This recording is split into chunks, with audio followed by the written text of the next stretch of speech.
Hey, I'm Di McQueen, licensed clinical social worker, family and addiction expert. I'm here with Dr. Brian Jackson, my longtime cohort who specializes in the field of addiction.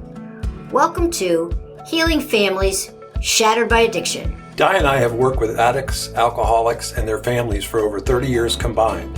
Our podcast and coaching programs focus on families who have a loved one suffering from addiction. Our experience has been that this disease affects families as much, if not more, than the addict or alcoholic. Is your world spinning out of control? Are you codependent? Are you experiencing worry, loss of sleep, and difficulty concentrating? If so, you're in the right place. Brian and I have both personally lived it, learned it, and now we're going to teach you tools and techniques on how to get your life back that you thought was shattered by addiction. Okay, let's dive in. Brian and I are so excited to introduce to you our new sponsor, Lakeview Health. They are a wonderful residential treatment center. Whether it's the family member who is looking for a place or the addict or alcoholic themselves, this would be the place that we would refer them to. Brian, you have many years of experience with Lakeview. Yeah, Lakeview Health is a center of excellent addiction treatment. They take an evidence-based approach, medical approach to treating this complex brain disease. They hold the Joint Commission's Golden Seal, and they were voted one of America's best treatment centers by Newsweek magazine.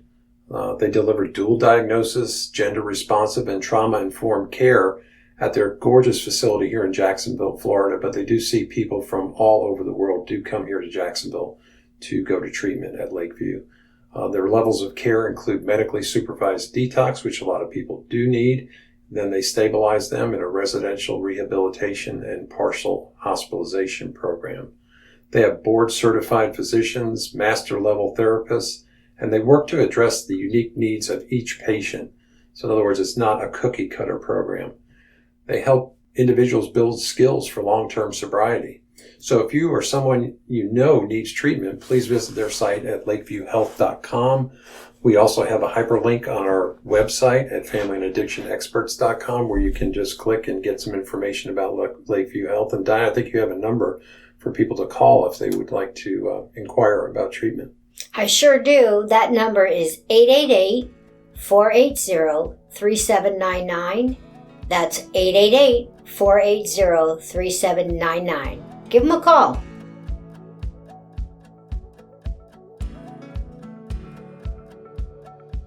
Hi, everybody. Welcome to Healing Families Shattered by Addiction. My name is Dr. Brian Jackson, and I am here today with a dear friend of mine, Dr. Marla Golden. Marla, thank you so much for joining me today. I know you have a busy schedule. You're welcome. Thanks for having me. And so it's really great to have physicians on as it relates to the topic of addiction and the effects on family. But Dr. Golden was trained in emergency room medicine and emergency medicine, not emergency room, but you were in a lot of emergency rooms, I'm sure. Absolutely. And now specializes in pain management. And, we had talked a little bit before we got on here about, addiction and pain, and then also addiction in general and addiction, how it affects the family. So, Marla, what's your take on all this stuff? Well, it's definitely something that has a huge impact on everyone. In my practice for patients with persistent pain, we always talk about the suffering component. So someone might have back pain or neck pain, but what has that done to their lives and how has it impacted their lives? And that's really the suffering component for those patients. You see the same thing with patients who suffer from substance use disorders. They are clearly suffering not only as a result of their substance use, but emotionally, psychologically. Just about every part of their life is impacted in some way or another. And because we're humans, right, and we don't live in a vacuum, the people around us are impacted so strongly. The people who love us don't want to see us suffer. they would like to be able to cure us or heal us if they could. And often they spend so much time trying. But I think, the healing that has to take place has to come from within that person themselves with the substance use disorder. They have to do, as you know, all their own work. And it's hard work. It's really hard work. But the people around them have to work just as hard to be healthy as well. Healthy in terms of taking care of themselves, realizing that that's really the best thing they can do. Healthy in terms of understanding what they can and can't do for that person that they love. They can sure keep loving them. And that's the best thing, that anybody could ever ask for.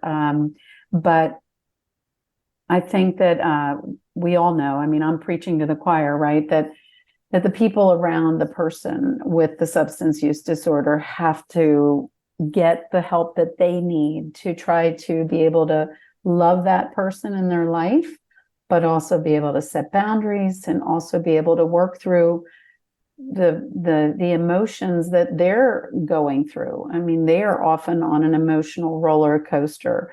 They get angry, they get upset, they get frustrated. They don't understand why a person just can't stop, doing what they're doing. And they don't understand why whatever they're doing to try to help isn't really helping. So I guess I'm just going on and on about the same thing, but it's very clear that it's a group effort, and it's very different for each person in the mix. When it comes to a family, each sibling, each parent, different family members will process the problems differently and deal with them differently. And so then you add in the interaction between other family members and that person. So it just kind of multiplies out, if you will. Yeah, and so I wanted to kind of underscore what you said about, people basically use because they're in pain. And that pain can be physical and that pain can be emotional, like you said. And, it's been my experience that people who with a substance use disorder, whether it's alcohol or whatever it is, have some sort of dual diagnosis. And that dual diagnosis could be chronic pain. It could be depression. It could be anxiety, and until the substance is removed, it's hard to take a look at what's going on and address that. But then the ripple effect that you talked about, with families, and, I see it a lot where families' happiness is contingent upon their loved one getting well. And that may never happen. I know that sounds like cruel, but it is the reality of what happens a lot of times.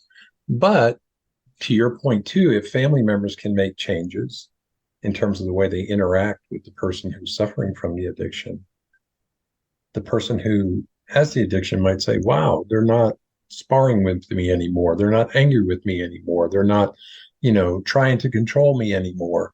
And, it's at that point that I see a lot of people take a look at themselves and say, well, maybe it's me, and maybe there's some changes I need to make. So I don't know. It's definitely an interaction.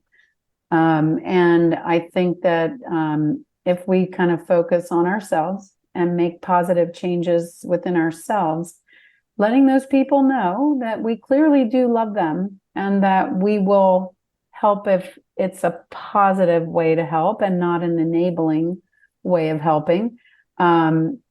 Just letting them know that we're always there. I think that's really important, but also realizing what we can and can't do. And it is heartbreaking to think that some people will not change or will not change in a way that we expect them to. They might make changes, that person with the use disorder may make changes in their life, but it might not end up exactly how the people around them would have envisioned it or would have, thought that it would roll out, if you will. So you have to be sort of prepared to accept what is. And I think that's probably the hardest thing. Not having an expectation, I think, is one of the best ways to not set ourselves up for, hoping that something will turn out all rosy and wonderful. If it does, of course, you would celebrate. And I think recovery in any way is a moment for celebration. But I think it's a process. And I think that sometimes we see dramatic results where someone will change, like, and make a decision, or something changes in them overnight, or it seems like it.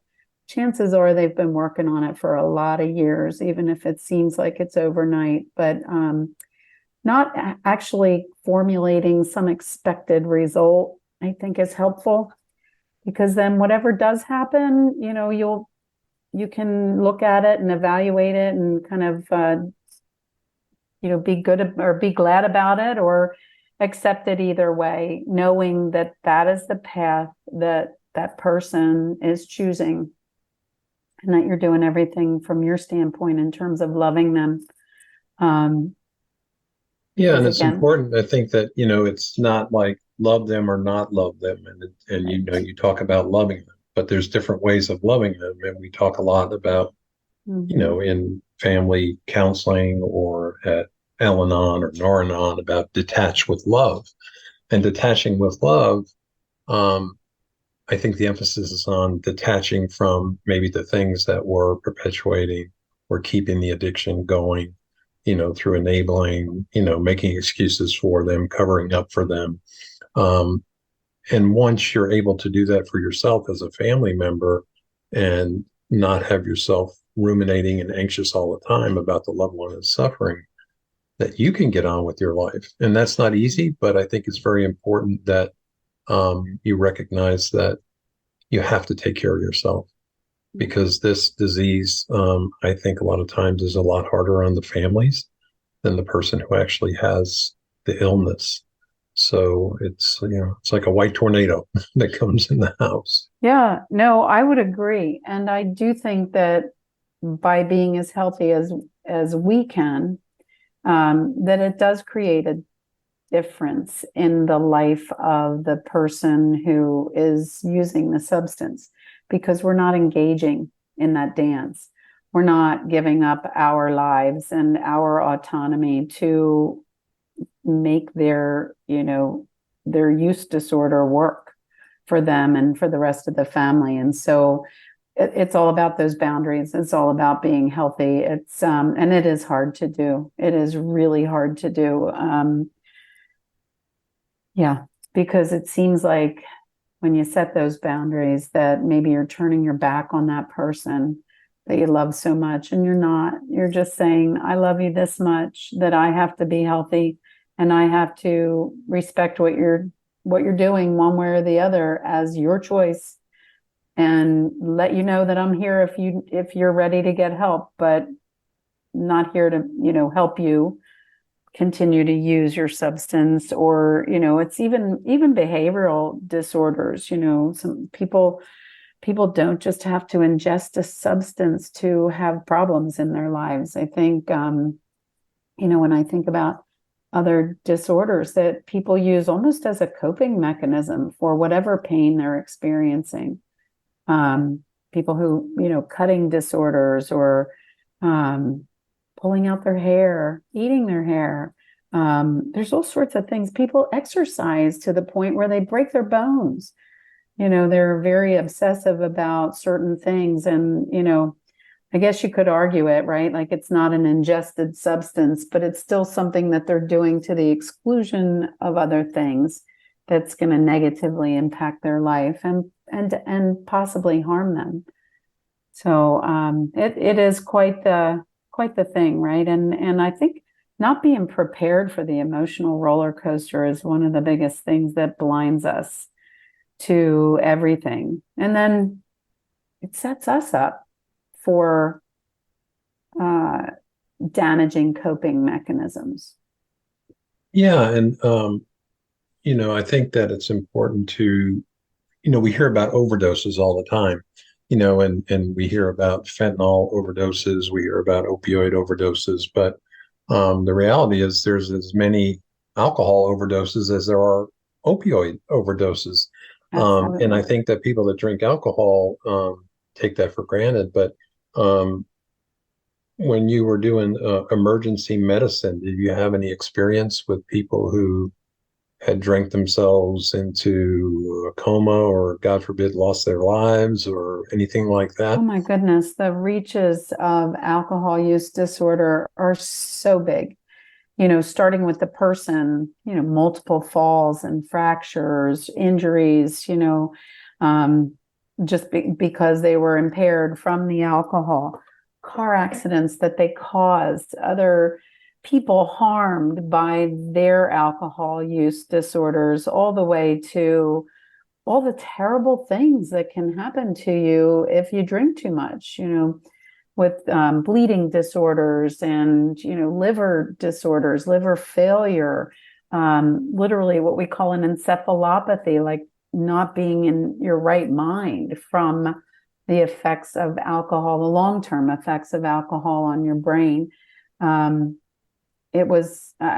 literally wouldn't go through a day in my time or on my shifts in the emergency department where I wouldn't see some cases where alcohol was involved.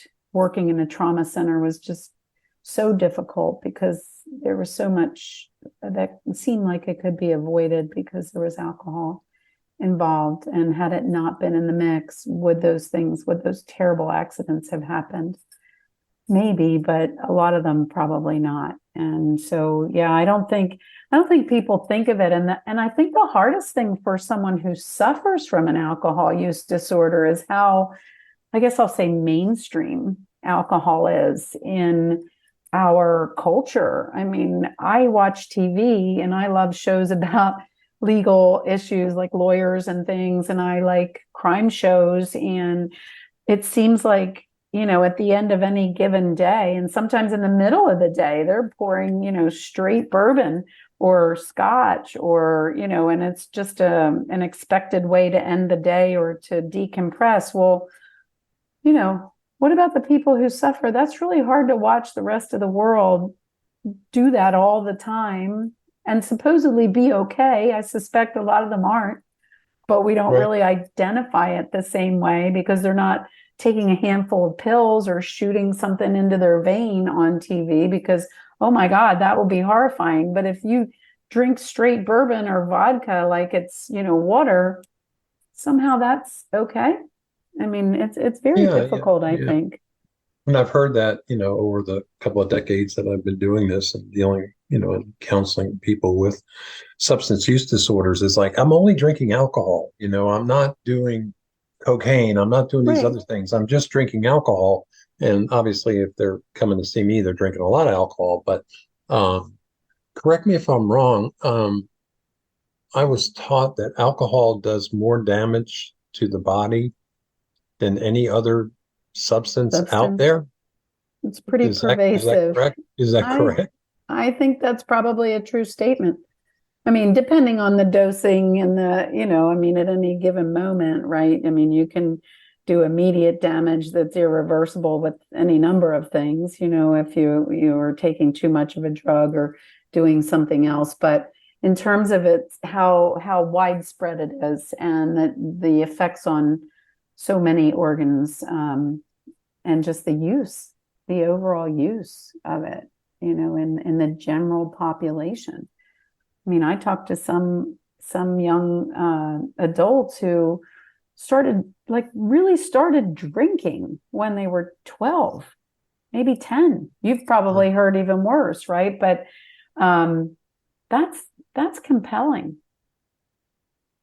I Yeah, don't know. yeah, It's very difficult. Um, we give people who overeat a hard time, right? A lot of people use food as a coping mechanism. And sadly, that gets to a point where they will isolate themselves, to be able to use food in that way, to that extent. Um, but I don't know that there's a lot of understanding about all of it, eating disorders, whether it's not eating or eating too much, just the different ways we cope.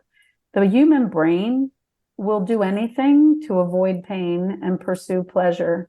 And it's what we link to in terms of what gives us that pleasure of, in life. And knowing how to kind of balance that, Yeah, and it's an the interesting eating dance. disorder thing, I'm glad you brought that up. Our sponsor, Lakeview Health, has just opened an eating disorder unit. And, they're hard to come by, but I'm excited about that. But, back to how it affects people physically, I've seen people come in with really elevated hypertension as a direct result of their drinking. Diabetes is a Yep. direct result of their drinking, and then they stop. And all of a sudden, these things start to correct. They may not go completely away, but their blood pressure numbers start to come down, and their diabetes numbers start to get better because of all the sugar Yes. that's involved in the alcohol. Well, I think that's the wonderful thing about the human body. I mean, I don't know if it's good or bad, but we as humans, our bodies can withstand a lot and correct for a lot. And especially our livers, what a workhorse of an organ that can just take so much abuse and keep on going until it reaches that maximum. And then once it does, it's really difficult. But even with some liver changes, that can be reversed. We do see reversible change, even at that phase. So I don't think anybody should feel doomed or damned. I think we should always be positive about, anything that we're doing that's positive and good and healthy. I do believe if we do it consistently, right? Because it's the things we do all day, every day that are either going to make us well or make us ill. So I think it's about being consistent. And sometimes that starts with our thoughts and beliefs, thinking, I can do this, I can live well, I can live healthily, I can work with whatever it is. My anxiety, I'm going to see someone, I'm going to talk to someone, I'm going to explore my options. I think imagining the possibility of being better puts you in the frame of mind to seek the help that you need. And thankfully, our culture is more open to actually being able to admit that we have issues. I think the biggest problem is when people think nobody else thinks this way or suffers this way or has these problems. And I tell my children, you can't judge your insides by someone else's outsides. If you're looking at someone and you think, oh, they have it all together, they have nice clothes, they have a nice car, they have a great family, you don't really know what's going on in their life, so don't do that comparison thing, because people are people and we all have the same sorts of things that we struggle with. And so I think that they're less alone. People are less alone than they really think. And I could prove that to you by, like, if you said to just about anybody nowadays that you had a family member or someone who is suffering with an alcohol use disorder or a substance use disorder or an eating disorder, anything really, I guarantee you at least one out of every two people you talk to would say, oh my goodness, my so-and-so has problems with that. I know how you're feeling. I do this and it helps me. Maybe this, like, I just feel like we all need to see ourselves as, the same humans who struggle and get anxious and worry. And, we're not, I guess I'm just trying to shout out to anybody who is suffering that you might not be as alone or individualized as you think. Not to mean that you're not uniquely wonderful, but from the standpoint of struggling with different issues, we all struggle in some way or another. Yeah, and that's a really important point, because I think that a lot of times we think we're alone, that there's nobody else like this, and we got to keep this quiet, that we have this family member who is ill with this illness. When in fact, like you said, probably one in two people that you talk to will say, oh my goodness, I've got this, that, or, some relative that's had an issue with it. And I think that there's a lot of hope in people being together and realizing that they're not alone and sharing their experience, strength, and hope.